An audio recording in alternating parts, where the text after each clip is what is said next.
Molti dei nostri ospiti, una volta che sono arrivati qui a Val Grande, ci chiedono suggerimenti circa i luoghi da visitare in prossimità della nostra struttura.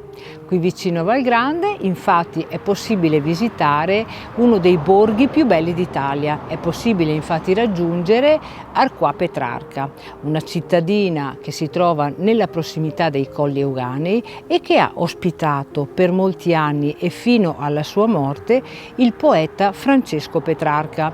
Infatti è possibile all'interno di questo bellissimo borgo visitare la casa che ha ospitato fino al 1374, cioè fino alla morte di questo grande poeta, la casa che ha ospitato il suo studio, dove è possibile addirittura visionare i mobili originali di quell'ultimo periodo.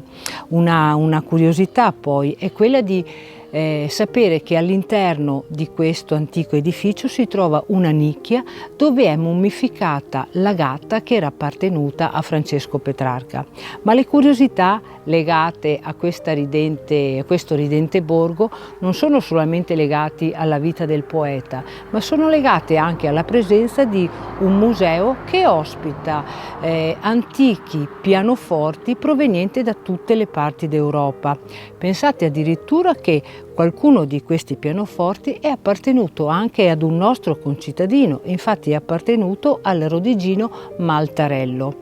Ma un'altra esperienza legata alla presenza di questi pianoforti è data dal fatto che all'interno del museo è possibile, in presenza del personale qualificato, provare a suonare qualcuno di questi particolari strumenti, purché il brano proposto sia adeguato alla struttura di questo suggestivo luogo. E allora io vi chiedo, questo mio racconto ha suscitato la vostra curiosità?